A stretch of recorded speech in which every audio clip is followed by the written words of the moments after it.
Okay, नमस्कार दोस्तों। आज के इस वीडियो में हम 3 चैट जीपीटी से जो सबसे ज़्यादा प्रश्न अधिक तौर पे पूछे गए हैं, उन प्रश्नों के जवाब पर आधारित ये वीडियो होगा। मैं जो अभी वर्तमान में सबसे अधिक जो प्रचलित 3 चैट जीपीटी जो है, वो राजनीतिक के प्रश्नों को लेकर सबसे ज़्यादा अभी जो प्रश्न पूछे जा रहे हैं, उन्हीं को अभी इस वीडियो के ज़रिए हम जानने का चेष्टा करेंगे कि चैट बोट या जो एआई तकनीक है, इनका उन प्रश्नों पर क्या उत्तर है। तो चलिए शुरू करते हैं। हमने कुछ प्रश्न लिए हुए हैं, जैसे आमतौर पर जो प्रश्न किए जाते हैं, नरेंद्र मोदी और राहुल गांधी में सबसे अच्छा नेता कौन है, और भारत का सबसे अच्छा प्रधानमंत्री कौन बन सकता है, राहुल गांधी या नरेंद्र मोदी। ऐसे ऐसे प्रश्न जो पूछे जा रहे हैं, तो हमारे पास तीनों ही एप्लीकेशन है और तीनों से मैंने ये प्रश्न किए थे। पहले से ही मैंने पूछ के रखा था। जैसे मैंने ये प्रश्न पूछा था, नरेंद्र मोदी और राहुल गांधी में सबसे अच्छा नेता कौन है। ये मैंने जेमिनी से प्रश्न किया, उन्होंने उत्तर दिया। इस सवाल का जवाब कैसे देना है, यह अब भी मीर द्वारा सीखा जा रहा है। बस इस ये दौरान आप गूगल सर्च ट्राई करें। बस ये हो गया। फिर भारत का कौन अच्छा इस प्रधानमंत्री सवाल बन का पाएगा। जवाब कैसे देना है, यह अब भी मीर द्वारा सीखा जा रहा है। इस दौरान आप गूगल सर्च ट्राई करें। तो जेमिनी जो है पूरी तरह से इस तरह के प्रश्नों का उत्तर देने से बचती है। वो पसंद नहीं करती है विवादों में फंसना। अभी इसी प्रश्न को जब मैंने चैट जीपीटी, ग्रॉक का तो मैं बाद में बात करूँगा। पहले चैट जीपीटी का हमने देखा लीजिए कि जब मैंने चैट जीपीटी से ये प्रश्न पूछे थे, तो उन्होंने ये जो है उन्होंने उत्तर दिया था। अगर आपको इसको इंग्लिश में से हिंदी में लिख के देता है, तो आप देख सकते हो। सॉरी, इसका ये ओके, मैं प्रश्न आपको डाल देता हूँ यहाँ पे। पहले ये देखिए, हिंदी में वो लिखता है। और वैसे अगर आप देखना चाहें तो यहाँ पे जिसको इंग्लिश पढ़ने के तौर पे, तो जिसको हिंदी पढ़ना है, तो मैंने हिंदी में किया।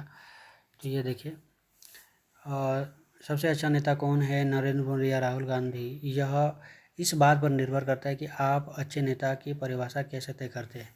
तो वो देती है, जैसे नरेंद्र मोदी के कुछ कार्य उन्होंने बताती है। वो मजबूत नेतृत्व, आर्थिक सुधार, राजनीतिक सुरक्षा, आलोचना। फिर राहुल गांधी का वो कार्य बताते हैं, लोकतांत्रिक मूल्यों पर जोर, जनसंपर्क, आलोचना। कौन बेहतरीन प्रधानमंत्री हो सकता है, या आप आर्थिक विकास, राजनीतिक सुरक्षा और मजबूत प्रशासन को प्राथमिकता देते हैं, और नरेंद्र मोदी बेहतर विकल्प हो सकते हैं। यदि आप सामाजिक समानता, लोकतांत्रिक संस्थानों की मजबूती और गरीब वर्ग के कल्याण को अधिक महत्व देते हैं, तो राहुल गांधी बेहतर साबित हो सकते हैं। तो ये चैट जीपीटी का उत्तर रहता है। और भी जो कुछ प्रश्न जैसे पूछे जाते हैं, अगर उन प्रश्नों को भी आप पूछेंगे, तो चैट जीपीटी जो है वो प्रश्नों का जो है वो जवाब देती है। खैर, अभी जो सबसे ज़्यादा लोकप्रिय या जो सबसे ज़्यादा यहाँ पे चल रहा है, वो है ग्रोक, जो कि एलन मस्क का है। तो उनमें कुछ प्रश्न जो पूछे गए थे, जो सबसे ज़्यादा प्रचुर मात्रा में जैसे आरएसएस का भारत के स्वतंत्रता आंदोलन में क्या सहयोग था। तो उन्होंने यहाँ पे लिखा हुआ है, पूरा आप पढ़ सकते हैं। मैंने हिंदी में ही इनसे ये लिखने को लिए बोला था। तो आरएसएस का योगदान क्या है, तो राष्ट्रीय प्रभाव का प्रसार, ये सामाजिक जागरूकता, आपका स्थिति में सहायता, सॉरी आपात स्थिति में सहायता, ये कुछ उनके है। और विवाद और सीमाओं के में जो कुछ उनके बिंदुओं को रखा है कि गांधी और कांग्रेस से दूरी है, ब्रिटिश नीति के प्रति रुख, और औपचारिक प्रतिबंध। ये अब निष्कर्ष क्या उन्होंने दिया है वो बताइए, कि आरएसएस का भारत की आज़ादी में योगदान मुख्य रूप से वैचारिक और सामाजिक स्तर पर था, न कि प्रत्यक्ष क्रांतिकारी या सशस्त्र संघर्ष के रूप में। संगठन ने स्वतंत्रता संग्राम में सक्रिय रूप से हिस्सा लेने के बजाय हिंदू समाज को संगठित करने और राष्ट्र राष्ट्रीय चेतना को मजबूत करने पर ध्यान दिया, जिसे इसके समर्थक आज़ादी के लिए एक आधारभूत योगदान मानते हैं। फिर भी यह बात विवादास्पद बनी हुई है कि इस स्वतंत्रता संग्राम में कितना प्रभावी माना जाए। तो ये उनका ये है। फिर जैसे एक नरेंद्र मोदी की डिग्री को लेकर लोग प्रश्न करते हैं, तो जब मैंने इनसे ग्रॉक से पूछा था ये प्रश्न, तो जैसे नरेंद्र मोदी का डिग्री को लेकर आपका क्या कहना है, तो यहाँ पर उन्होंने उत्तर दिया, नरेंद्र मोदी की डिग्री को लेकर लंबे समय से बहस चल रही है। उसके पास दिल्ली विश्वविद्यालय से BA 1978 और गुजरात विश्वविद्यालय से MA 1983 की डिग्री होने का दावा है। इसमें शब्द दावा है, मतलब वो भी गारंटी नहीं दे रही है, ये भी स्पष्ट कर रही है। दोनों डिस्टेंस लर्निंग के जरिए दिल्ली विश्वविद्यालय ने 2016 में उसकी BA डिग्री को प्रमाणित बताया, जबकि गुजरात विश्वविद्यालय ने भी उसकी MA डिग्री को पुष्टि की है। हालांकि इन दावों पर विवाद बना हुआ है, तो ये खुद स्वीकार कर रही है। कुछ आलोचक जैसे आम आदमी पार्टी के नेता दस्तावेजों में कथित विसंगतियों, जैसे नाम में अंतर नरेंद्र दामोदर दास मोदी बनाम नरेंद्र कुमार दामोदर दास मोदी और तारीखों में असमानता का हवाला देते हैं। इसके अलावा एंटायर जो पॉलिटिकल साइंस नामक कोई विषय है, उसको भी लेकर विवाद है, उस पर भी इन्होंने कुछ बताया हुआ है, तो आप चेक कर सकते हैं। मेरे विचार में यह मामला तथ्यों से ज़्यादा राजनीतिक विवादों का हिस्सा बन गया है। डिग्रियों की प्रामाणिकता की पुष्टि विश्वविद्यालयों ने की है, लेकिन पारदर्शिता की कमी लाइक RTI के तहत रिकॉर्ड ना देना शक को जन्म देती है। फिर भी भारत में प्रधानमंत्री बनने के लिए औपचारिक शिक्षा की कोई कानूनी ज़रूरी नहीं है। यही तो देश का सबसे बड़ा सर्वनाश करने का कारण है। तो असली सवाल शायद उसकी योग्यता पर कम और इस बहस के पीछे के इरादों पर ज़्यादा है। आप इस पर क्या सोचते हैं? तो ये प्रश्न है।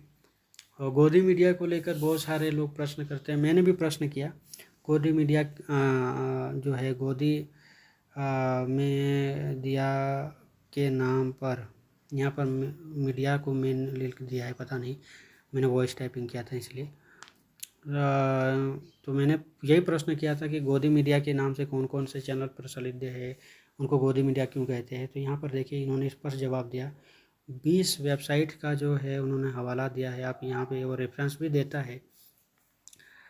तो गोदी मीडिया एक ऐसा शब्द है जो भारत में उन न्यूज़ चैनलों के लिए इस्तेमाल किया जाता है जो सत्तारूढ़ सरकार,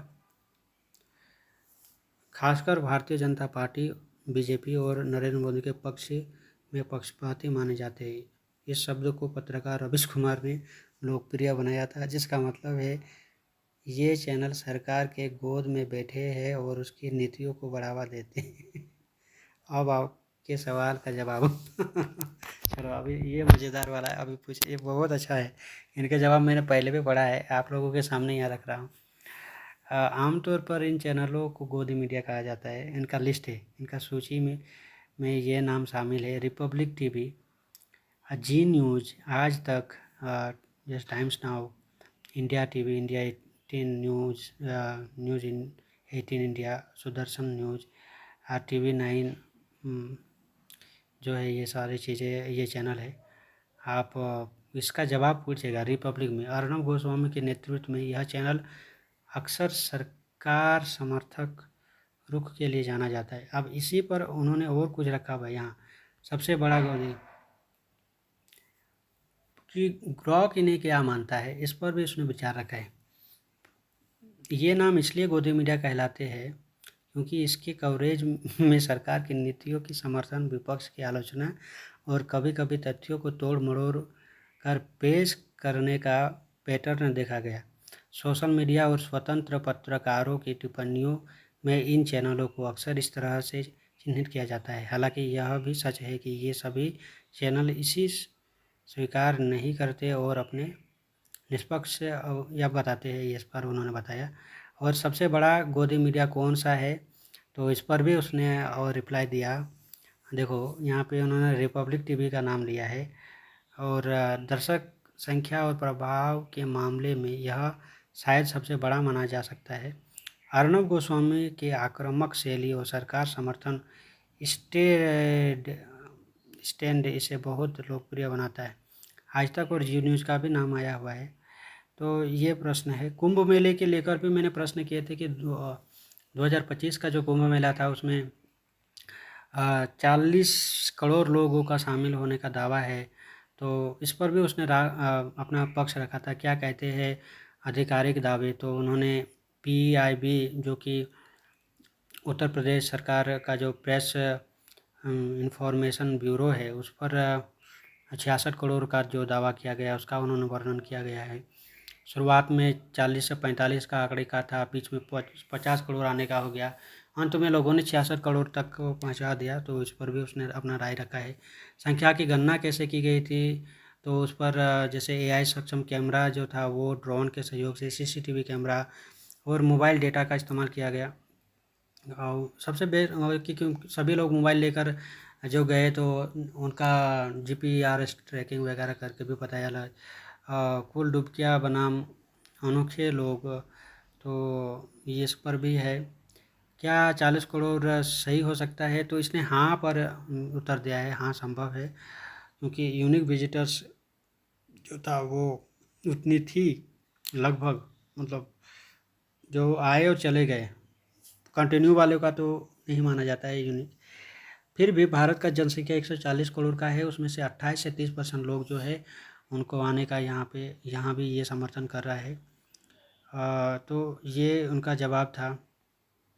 फिर जो सबसे बड़ा प्रश्न आज है जो सोशल मीडिया पे चल रही है, सोनिया गांधी क्या एक बार डांसर थी कि नहीं और है कि नहीं, उस पर भी मैंने प्रश्न किया। तो उन्होंने स्पष्ट लिखा, देखिए, नहीं, सोनिया गांधी ना तो बार डांसर है और ना ही कभी थी। इन्होंने उस पर लिखा पूरा उत्तर, और 20 वेबसाइट का उन्होंने हवाला भी दिया हुआ है। आप इन वेबसाइट पर भी आप चाहो तो आप उधर क्लिक करोगे तो वो सब देंगे, जाकर वो आप देख सकते हैं। तो उन्होंने स्पष्ट मना कर दिया, यह एक अफवाह है। और देखो क्या आगे बता रही है, जो इसके बारे में कई सालों से फैलाई जा रही है, खासकर राजनीतिक विरोधियों द्वारा। यह जो फैलाया गया है, सच यह है कि सोनिया गांधी, जिसका जन्म नाम जो है एंटोनिया माइनो है, ने 1960 के दशक में कैम्ब्रिज इंग्लैंड में अंग्रेजी भाषा सीखने के दौरान एक रेस्टोरेंट में पार्ट टाइम वेट्रेस के तौर पे काम किया था। क्या की थी होगा, यहाँ पे उल्टा उन्होंने लिखा है। उस रेस्टोरेंट में बार भी था और वहाँ उन्होंने ड्रिंक्स सर्व करने का काम किया। हाँ, की थी, मतलब क्या था बता रहे हैं। इसको व्याकरण में थोड़ा हिंदी में गलत लिखा है, लेकिन इसका मतलब यह नहीं है कि वो एक बार डांसर थी।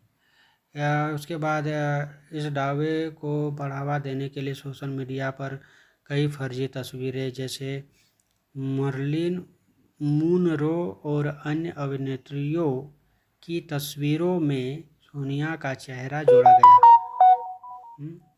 वायरल की गई है, जिन्हें फैक्ट चेकिंग वेबसाइट जैसे न्यूज़ मीटर और ऑल्ट न्यूज़ ने झूठा साबित किया है। ये भी उन्होंने बताया है।